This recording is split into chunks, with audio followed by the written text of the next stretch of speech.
नमस्कार दोस्तों, स्वागत है आपका एमआर साइंस स्टडी चैनल में। दोस्तों, कोविड महामारी के इस दौर में घर पे रहें, स्वस्थ रहें और अपनी जो पढ़ाई है उसको सुचारू रूप से जारी रखें। तो आइए दोस्तों, बात कर लेते हैं अपन। ये जो आज का टॉपिक है, भोजन एवं मानव स्वास्थ्य, लेसन फर्स्ट, क्लास 10th।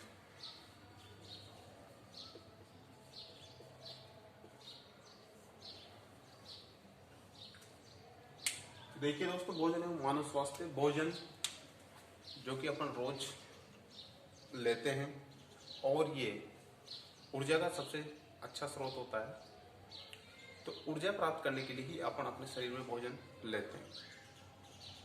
ऊर्जा के कई प्रकार के स्रोत हैं, जिनके अंदर अपन अनाज, दालें, फल, सब्जियां, दूध, अंडा, मांस, इन सभी रूपों में अपन अलग अलग तरीके से भोजन प्राप्त करते हैं और इन सभी से अपन को अलग अलग पोषक तत्व प्राप्त होते हैं। पोषण ही जीवन का आधार है। यदि हमारा पोषण जो हम ले रहे हैं वो अगर बिल्कुल संतुलित रूप से होगा तो हमारा शरीर स्वस्थ रहेगा, ऊर्जावान रहेगा, स्फूर्तिवान रहेगा। तो बात कर लेते हैं भोजन के में क्या मुख्य मुख्य आवश्यक तत्व उपस्थित होने चाहिए। भोजन के प्रकार,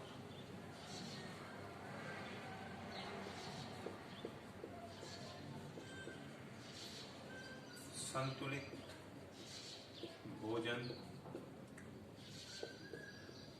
दूसरा असंतुलित भोजन। दोस्तों, भोजन दो प्रकार का है, एक तो संतुलित भोजन और एक असंतुलित भोजन। संतुलित भोजन की अपन बात करें तो जिसमें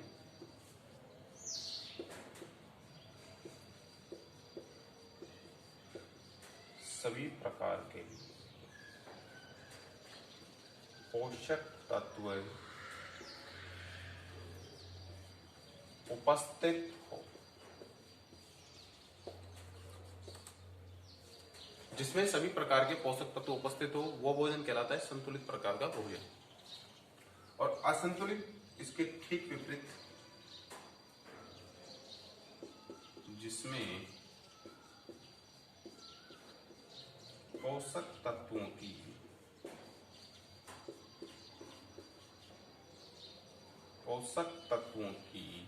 मात्रा उपस्थित नहीं हो।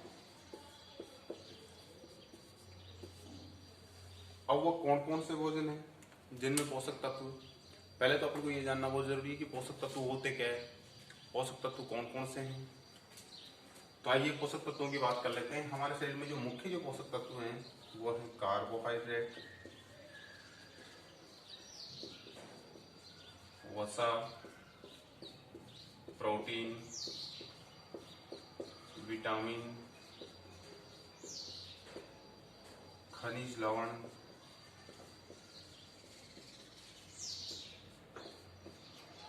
जल। ये दोस्तों मुख्य रूप से हमारे शरीर के भोजन के पोषक तत्व होते हैं। यदि इन सभी की मात्रा भोजन में है तो भोजन कैसा होगा? संतुलित भोजन। और अगर इनकी मात्रा भोजन में नहीं है तो भोजन कैसा होगा? असंतुलित भोजन। चलो अब इनके बारे में एक एक के बारे में अपन विस्तार से जानकारी प्राप्त कर लें कि कार्बोहाइड्रेट, वसा, प्रोटीन, विटामिन, खनिज लवण, जल, ये अपन को कहाँ कहाँ से प्राप्त होते हैं। तो आइए इनके बारे में जान लेते हैं।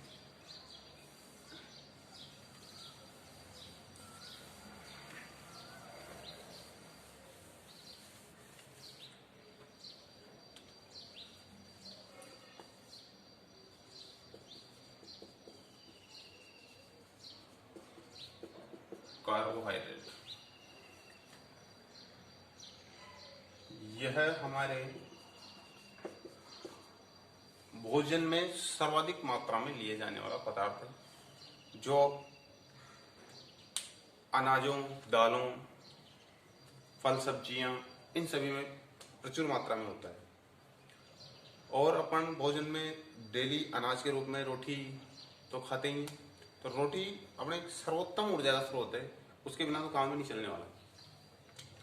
तो भोजन में इसका जो सर्वोत्तम स्रोत है, स्रोतों की मैं बात कर लूँ कि कार्बोहाइड्रेट की प्राप्ति कहाँ से होती है, तो अनाज, फल,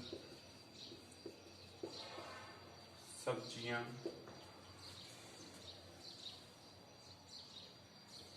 आदि।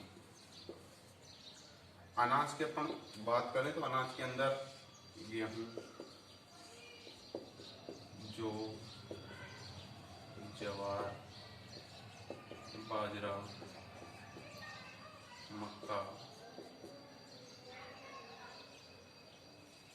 आदि, ये सब अनाज में आ जाते हैं और इन सभी का अपन सेवन लगभग करते ही हैं। तो ये कार्बोहाइड्रेट के बहुत अच्छे स्रोत है। और फल सब्जियों में बात करें तो केला, और सब्जियों के अंदर आलू सर्वोत्तम स्रोत माना जाता है। आलू के अंदर प्रचुर मात्रा में स्टार्च होता है, स्टार्च जो एक कार्बोहाइड्रेट का स्रोत है। तो इन सभी के अंदर कार्बोहाइड्रेट प्रचुर मात्रा में मिलता है। अब कार्बोहाइड्रेट अपनी बॉडी में क्या इसके उपयोग हैं, क्या कार्य करता है, आइए उसको समझ लेते हैं। कार्बोहाइड्रेट का जो मुख्य कार्य होता है शरीर को ऊर्जा प्रदान करना। ऊर्जा प्रदान तो करता ही है ये, इसके साथ साथ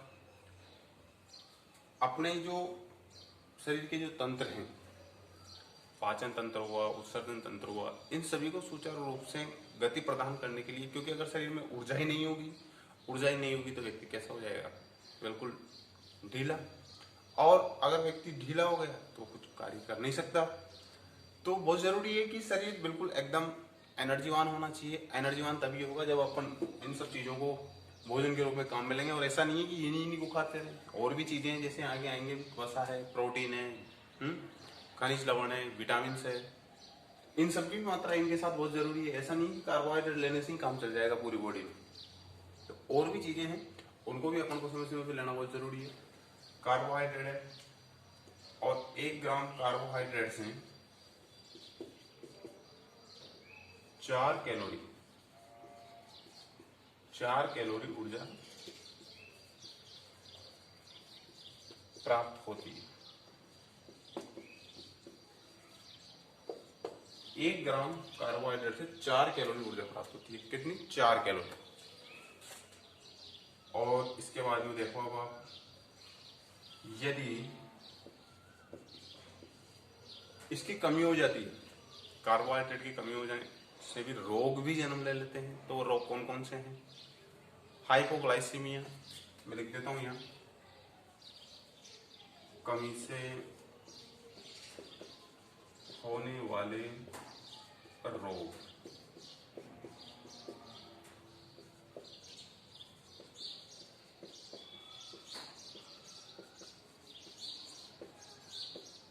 दूसरा है कीटोसिस।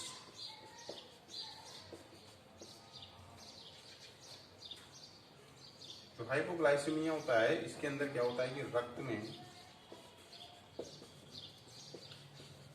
शर्करा की मात्रा में कमी हो जाती है।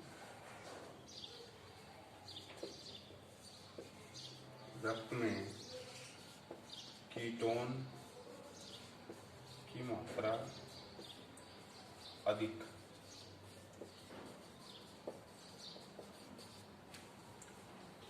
कार्बोहाइड्रेट की कमी से होने वाले 2 मुख्य रोग हैं, एक तो हाइपोग्लाइसीमिया और एक कीटोसिस। हाइपोग्लाइसीमिया में क्या होता है कि रक्त में शर्करा की मात्रा में कमी हो जाती है, और कीटोसिस रक्त में कीटोन की मात्रा अधिक हो जाती है। आपको आराम से याद रखने के लिए इस चीज को देखिए, हाइपो जहां पे भी आपको नजर आए, ये 2 चीजें होती है, एक तो होता है हाइपो और एक है हाइपर। तो जहां पे हाइपर नजर आए तो समझ लीजिएगा अधिक की बात होगी, और हाइपो की बात आए तो यहाँ पर कमी की बात होगी। तो हाइपो और हाइपर, इन दोनों में आप आराम से अंतर समझ लीजिए। हाइपो, जहाँ पे हाइपो है तो सीधी सी बात है क्या हो रहा है वहाँ पे, कमी। और ग्लाइसीमिया, रक्त में शर्करा यहाँ पे भी देखो आप कीटो, तो कीटो है तो कीटो का मतलब है कीटोन, और कीटोन की मात्रा की बात हो रही है। कीटोन किसमें? रक्त में। तो दोनों आसान से रोग हैं, याद भी रह जाएंगे। कार्बोहाइड्रेट की कमी से हाइपोग्लाइसीमिया और कीटोसिस। चलो इसके बाद नेक्स्ट अपन इसकी बात कर लेते हैं कार्य की, कि इनकी कार्य में क्या महत्वपूर्ण भूमिका है अपने शरीर में।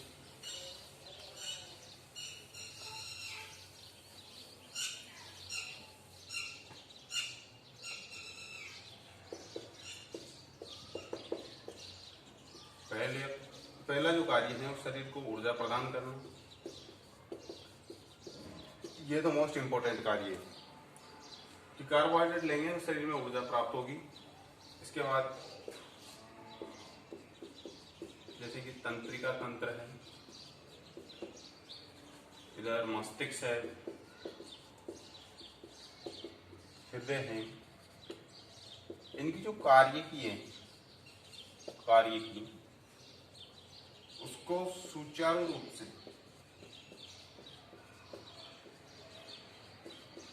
जारी रखना, ये भी बहुत महत्वपूर्ण कार्य है। तंत्रिका तंत्र, मस्तिष्क, हृदय, इनकी जो कार्य की है उसको सुचारू रूप से जारी रखने का काम इसका होता है। अब बात यह आ जाती है कि तंत्रिका तंत्र, मस्तिष्क, हृदय, जो कि अपने शरीर के बहुत ही इंपॉर्टेंट ऑर्गन हैं। यदि हमारा नर्व सिस्टम ठीक नहीं होगा, मस्तिष्क सही नहीं होगा, हृदय अगर सुचारू रूप से कार्य नहीं करेगा, तो आप सभी जानते हैं कि फिर क्या होगा। हृदय जो कि 1 मिनट में 72/सेकंड के हिसाब से धड़कता है। मस्तिष्क से अपने दैनिक जीवन में जो भी क्रियाएं हैं, जैसे कि प्रतिवर्त क्रियाएं हो, चाहे भोजन हो, भूख का लगना, प्यास लगना, मस्तिष्क में जब डिवाइडेशन अपन मस्तिष्क के बारे में पढ़ेंगे तब वहां पे जानेंगे मस्तिष्क का क्या उपयोग है हमारे जीवन में। अपना जो ब्रेन है उसको तो बहुत ही इंपॉर्टेंट है। आज आप कोई चीज याद रख पाते हो, पढ़ लिख पाते हो, अगर मानसिक रूप से संतुलित हो या मानसिक रूप से स्वस्थ नहीं हो तो फिर आप इन सब चीजों को ग्रहण नहीं कर सकते। इसके लिए भी इसका होना बहुत जरूरी है। तंत्रिका तंत्र है, तंत्रिका तंत्र जो आवेग हैं अपने किसी भी चीज को, सूचनाओं को ग्रहण करना, उन पे अमल करना, ये सब चीजें इसी के अंतर्गत आ जाती है तंत्रिका तंत्र के अंदर। तो इन सब चीजों का अपन विस्तार से अध्ययन करेंगे जब अपन मानव तंत्र पढ़ेंगे, तो उसके अंदर तंत्रिका तंत्र पढ़ेंगे, मस्तिष्क पढ़ेंगे, हृदय पढ़ेंगे और पाचन तंत्र, बहुत सारे तंत्र हैं, उन सभी का अपन बारी बारी से अध्ययन करेंगे। तो ये तो हो गई बात कार्बोहाइड्रेट की, सामान्य सी बात। जितना 9th तक और 10th तक मेरा मानना है कि ये जो मैंने बताया, ये जो जानकारी है ये बिल्कुल पर्याप्त है। सेकंड अपन बात करें, वैसे 10th क्लास के अंदर तो केवल विटामिन और प्रोटीन ही दे रखा है फर्स्ट जो लेसन है उसमें, लेकिन मैं थोड़ी थोड़ी जानकारी यहाँ पे पहले इनकी बता देता हूँ। उसके बाद में जो उनके जो टॉपिक्स दे रखे हैं उनको भी अपन आराम से समझ लेंगे कि उसमें क्या क्या है लेसन में। दूसरी में बात कर लूँ वसा, जो कुल भोजन है, जो अपन भोजन करते हैं उसमें कुल भोजन में वसा की जो मात्रा है वो अपन को कितनी लेनी चाहिए, 20 से 30%। और 1 ग्राम वसा से 9 कैलोरी ऊर्जा, कितनी? 9 कैलोरी ऊर्जा प्राप्त होती है 1 ग्राम वसा से। और वसा का जो कार्य होता है,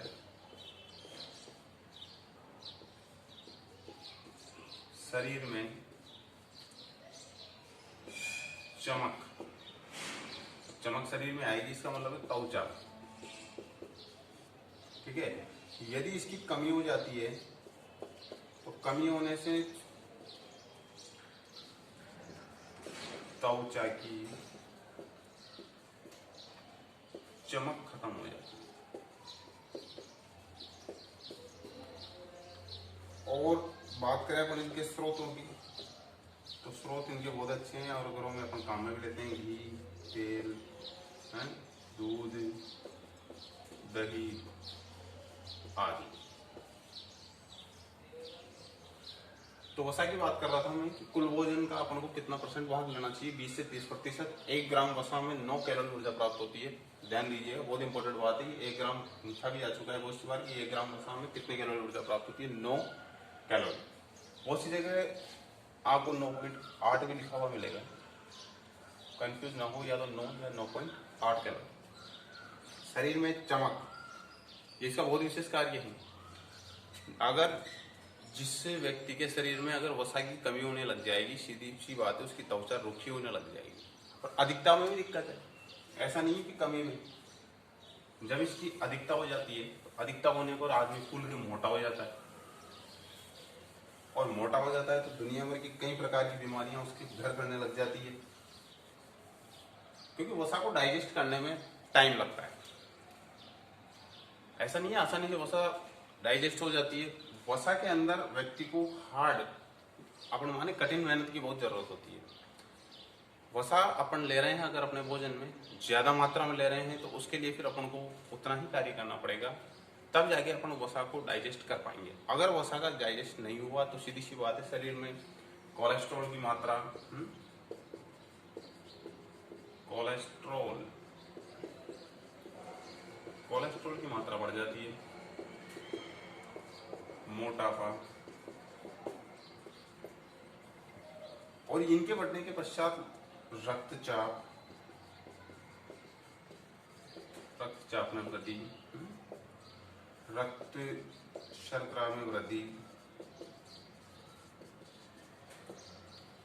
ये सब प्रभाव अपन को नजर आने लगते हैं। और जब ये प्रभाव नजर आने लगते हैं तो शरीर में स्वस्थ से अस्वस्थता की ओर बढ़ने लगता है। तो ध्यान रहे, वसा भोजन में लेना चाहिए, लेकिन लेने के साथ साथ उसको डाइजेस्ट करना भी बहुत ही जरूरी है। और पाचन तंत्र में अपन पढ़ेंगे कि वसा का जो पाचन करता है वो है लाइपेज नामक एंजाइम होता है अपनी बॉडी में, जिससे वसा का पाचन होता है।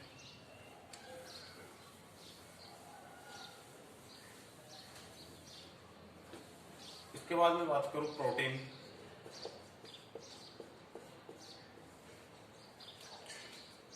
प्रोटीन का काम अपने शरीर को ऊर्जा देना न होकर के प्रतिरक्षा तंत्र, जो अपनी इम्यूनिटी है, उसको डेवलप करना होता है, शरीर की मरम्मत करना होता है। प्रोटीन के जो स्रोत है वह है दालें। अब दालों के अंदर सभी प्रकार की दालें आ जाती है, मसूर ले लो, उड़द ले लो, मूंग ले लो, सोयाबीन, जो भी है दालें आ जाती है। इसके बाद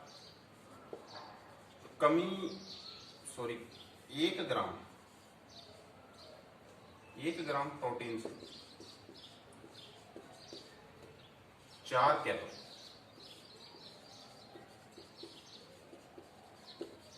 4 कैलोरी ऊर्जा प्राप्त होती है। प्रोटीन से 4 कैलोरी ऊर्जा प्राप्त होती है। अब इसके जो कार्य हैं वो बहुत ही महत्वपूर्ण है। कार्य हैं इसके, एक तो शरीर की मरम्मत करना। देखो, मरम्मत मतलब यह घाव बढ़ना, प्रतिरक्षा तंत्र को मजबूती प्रदान करना,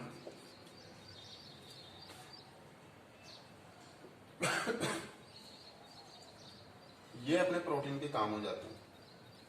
इसके बाद अगर प्रोटीन की कमी हो जाती है अपने शरीर में, तो कौन कौन से रोग हो जाते हैं वो भी देख लो आप। और जो प्रोटीन की कमी से होने वाले रोग है वो 2 महत्वपूर्ण रोग है, जो आपके 10th क्लास में भी दे रखे हैं। मैरास्मस और क्वार्सियोकर, ये 2 रोग है।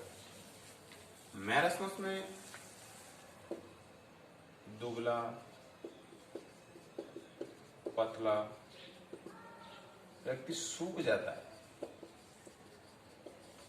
बच्चों में पाए जाते हैं ये रोग। दुबला पतला सूख जाता है, आंखें क्रांतिहीन, चपटी हैं। और जो क्वार्सियोकर रोग है, इसके अंदर बालक में पेट फूल जाता है,